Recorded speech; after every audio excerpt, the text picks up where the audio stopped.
Maeve built her food truck from nothing, only to learn that her brother sold it while she was recovering from surgery. He thought a bill of sale and a handshake could erase 3 years of permits, inspections, and contracts. At the first festival under the new owner, the city inspector opened the permit file and read the only name that mattered. My name is Maeve Dalton. I built a food truck from a rusted delivery van and 3 years of double shifts. While I was recovering from surgery, my brother Briggs sold it to his friend and told our mother I had outgrown street food. He forgot the city permit, commissary contract, and fire clearance were non-transferable and all carried my name. The first photo arrived from a stranger. It came through my business account while I was on my couch with a pillow against my abdomen, 2 prescription bottles on the coffee table, and a soup I had reheated 3 times but not eaten. The message said, "Is this still your truck?" Under it was a picture of my food truck, parked behind a warehouse with the logo half scraped off the side. Dalton's Hearth had become Dalton's H. The little painted skillet my friend had drawn near the service window was gone. Someone had tried to sand away the lettering and stopped when the primer showed through. A man I did not know stood beside it, holding a set of keys. For a few seconds, pain medication made me wonder if I had misunderstood the image. Then I saw the license plate. My plate. I called my brother. Briggs answered with wind in the background and a voice too casual to be innocent. "Maeve, how are you feeling?" "Where is my truck?" Silence. Not long, just long enough. "Mom was supposed to talk to you." "Where is my truck?" He exhaled. "Okay, do not freak out." When someone opens with that, they have usually already done the thing that deserves the reaction. "Briggs?" "I sold it to Theo." My body went cold in a way the surgery had not managed. "You what?"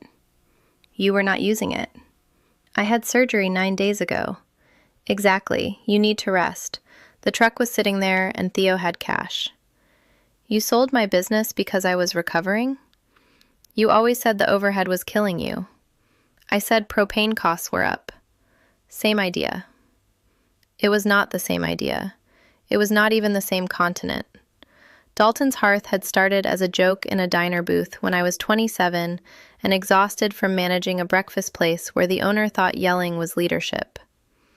I made soup for staff meal because everyone was tired of eggs. The dishwasher said he would pay $8 for a bowl if I sold it outside in winter. 3 years later, I bought a rusted delivery van from a florist, learned more about grease traps than any person should, and turned it into a small kitchen on wheels. I sold stews, grilled cheese, coffee, and hand pies at construction sites, night markets, and festivals. In the first year, I cried more than I profited. In the second, I broke even. In the third, I had regulars who texted before snowstorms to ask where I would park. My family called it cute. My mother, Rena, called it Maeve's little truck. My father had died years earlier, so she had become the official voice of family opinion. Briggs called it a phase until he needed money. Then he called it an asset. I should have seen that word as a weather warning. The surgery was planned. Gallbladder. Not glamorous. Not optional. I arranged 2 weeks off, parked the truck in a rented bay behind a commissary kitchen, and gave my mother a spare key to my apartment, not the truck. Briggs must have taken the truck keys from the hook near my back door while bringing groceries I had not asked for, and would later be reminded of. "How much?" I asked. "Maeve." "How much did you sell my truck for?" $28,000. I closed my eyes. The generator alone had cost $9,000. "Briggs, the truck is worth at least $60,000 with equipment." "Not with you laid up and behind on bookings." "I am not behind on bookings." "Theo can get it moving." "Theo cannot legally operate it." He laughed once. "It is a truck." "It is a permitted mobile food unit." "Same thing." "No, it is not." My stitches pulled when I sat up too fast. He heard me breathe through the pain and softened his voice. "Look, I was trying to help.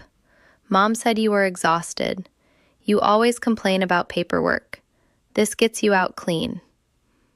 You stole my truck. Do not use that word. What word should I use for selling property you did not own? He snapped then. You think a city sticker makes you special? It is a van with soup. I looked at the photo again, the half-scraped logo, the stranger with my keys, the business I had built reduced to a van with soup. Tell Theo the sale is void. He already paid. Then give him his money back. I used some of it. Of course he had. By then, I knew anger would not help me. Anger wanted to stand up, drive to the warehouse, and pull my brother's life out by the roots. My body could not do that. My records could. I hung up and called the city mobile vending office. The inspector assigned to my truck was a woman named Corinne Lask. She had once shut me down for 4 hours because my gray water cap was cracked. At the time, I thought she was terrifying. That day, she became my favorite person in municipal government. Dalton's Hearth, she said after I explained. Permit number MV2148. Yes. Did you submit a transfer request? No. Then no transfer exists. Can someone else operate the truck if they bought it? Not under your permit, your commissary agreement, or your fire clearance. What if they try? I heard typing. There is a festival permit pulled for Saturday under an applicant named Theodore Munn. Food unit listed by plate number. That is your plate. He is using it this weekend? Apparently. Can you stop him? Corinne's voice sharpened with professional interest. I can inspect him. Saturday was the Riverbend Spring Market, my best early season event. I had built that booking over 2 years by showing up in freezing rain and feeding volunteers after closing. Theo had apparently decided to debut there with my truck, my plate, and whatever version of my menu Briggs had handed him. I could not stand for more than 20 minutes, but I could ride in a car. My friend Lark drove me. She arrived with a blanket, a thermos of ginger tea, and the face of a woman who had already chosen violence, but was willing to let paperwork go first. Do you want me to yell? She asked. Not unless the permit fails. So maybe later. Maybe later. We reached Riverbend at 10. The market was already busy. Tents lined the park path. Music came from a small stage. And there, near the north gate, was my truck. My half-sanded, badly renamed truck. Theo had taped a printed sign over the menu board. Hearth & Co. Soup, sandwiches, hand pies. My recipes, or close enough to make my throat burn.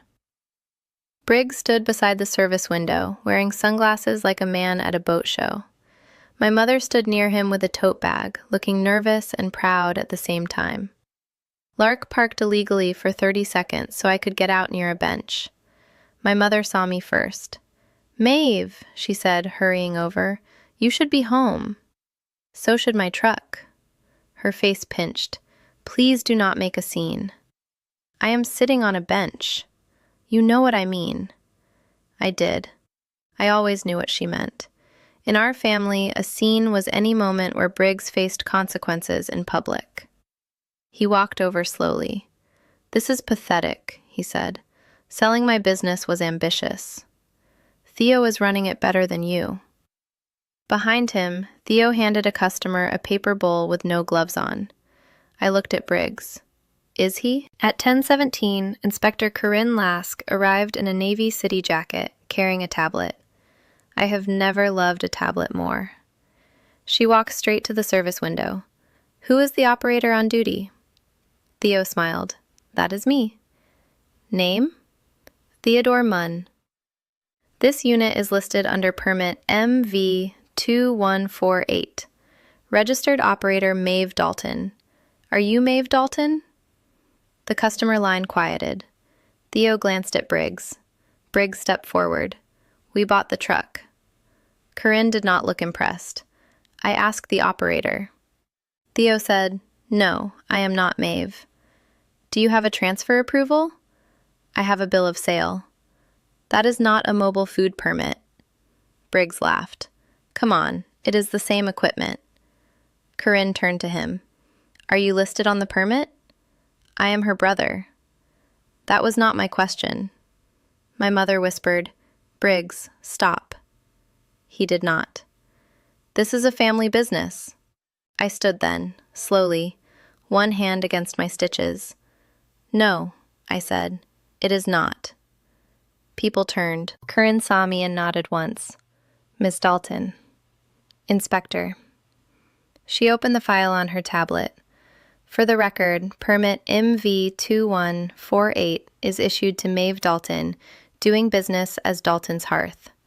Commissary agreement is with Northline Kitchen, operator Maeve Dalton.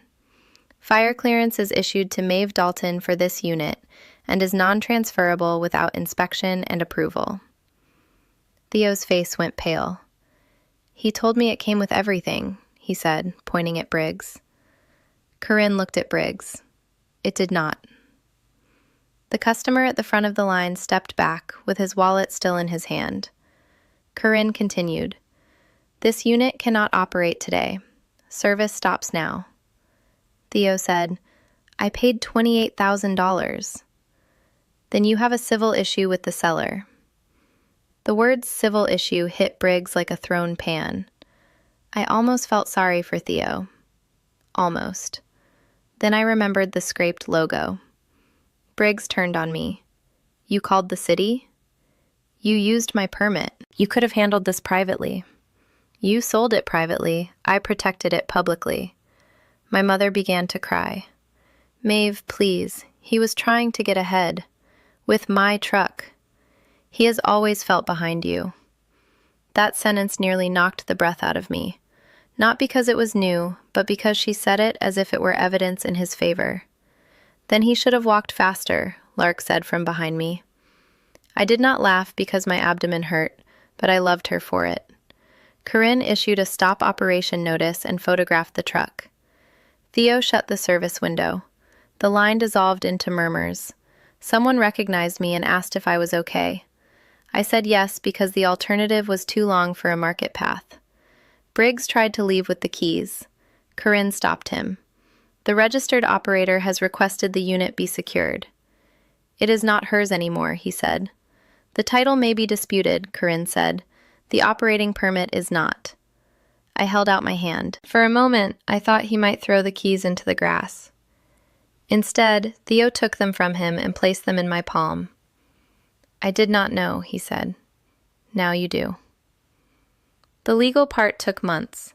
The sale was voided because Briggs never had title authority. Theo sued him for the money. Briggs had already spent enough of it that the repayment became a long, ugly installment plan. My mother asked me to consider mercy until I sent her the invoice for repainting the truck. She stopped using that phrase after she saw the number. I did not press criminal charges. Some people think that was softness. It was not. It was strategy. I wanted my truck back faster than I wanted my brother in a courtroom. I wanted my recipes, permits, and bookings restored. I wanted my life returned to its own road. The hardest part was not getting the keys back.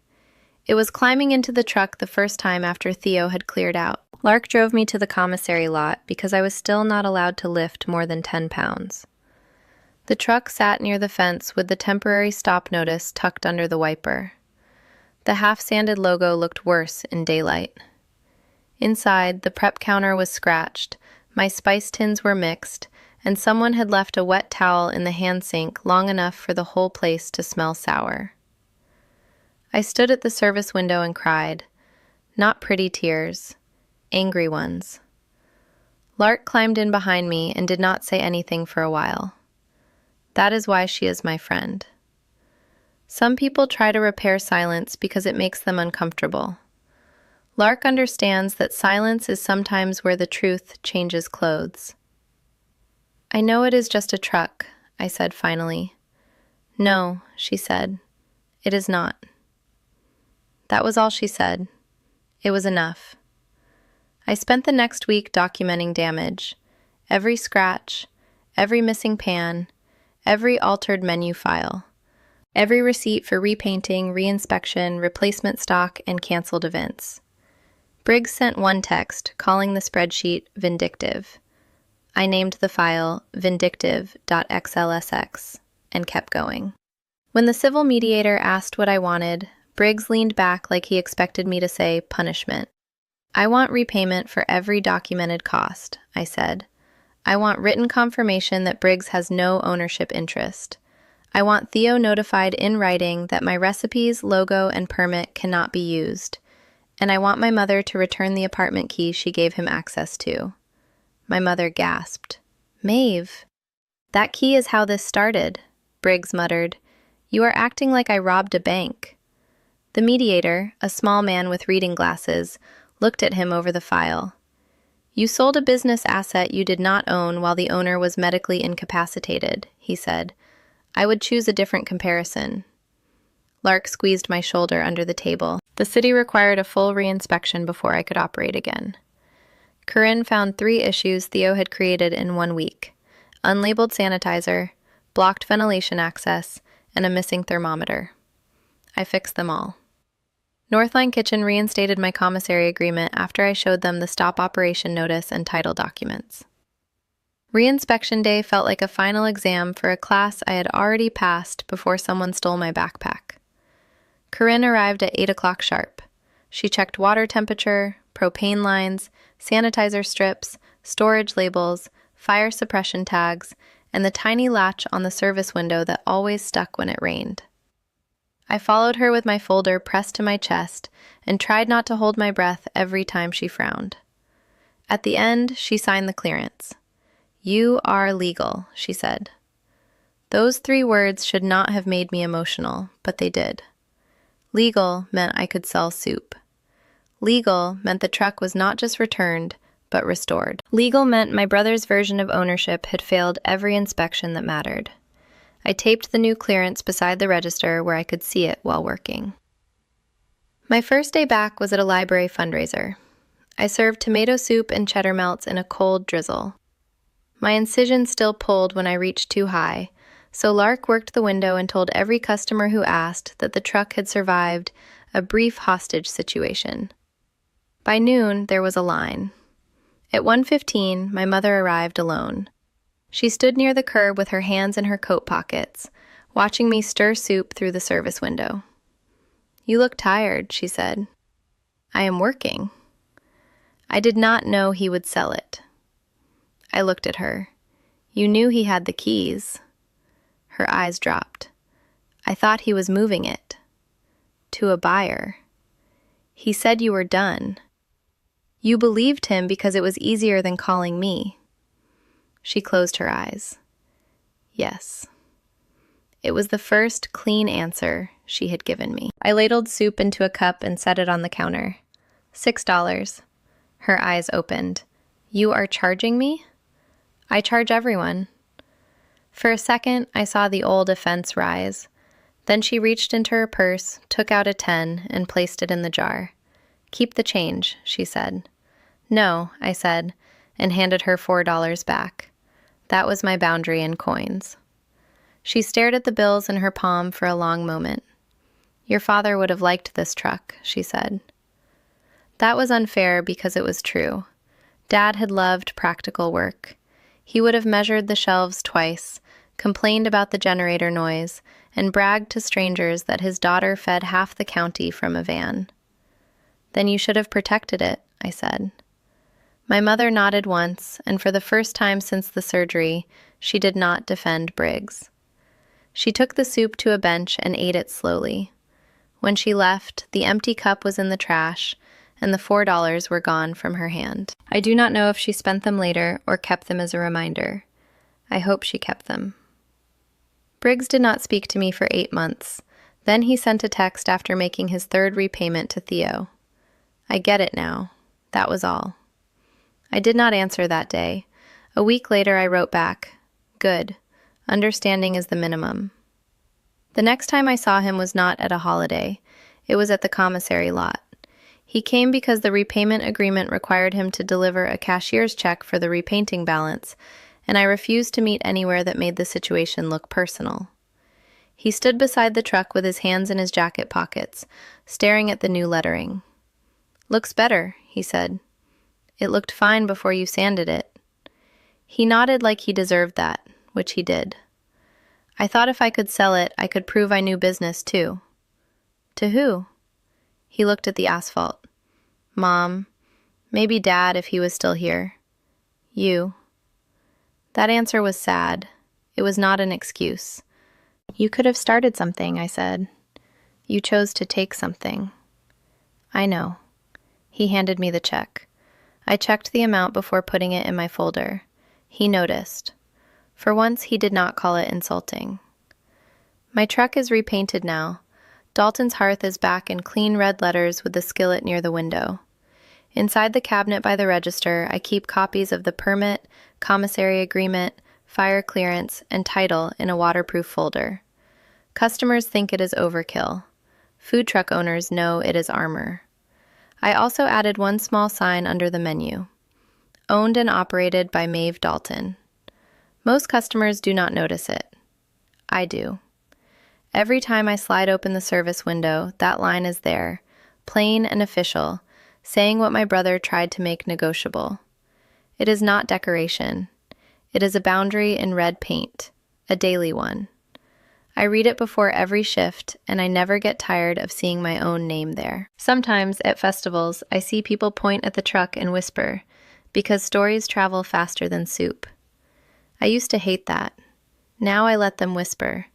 Let them remember the day a city inspector read a permit out loud, and a stolen business stopped pretending to be sold. That is my story. My brother thought a set of keys made him an owner. The city file knew better. If someone treats your work like a spare part they can sell while you are healing, remember this. Recovery is not abandonment, and a permit with your name on it can speak louder than family excuses. Share this with someone who needs that reminder, and tell me where you are listening from.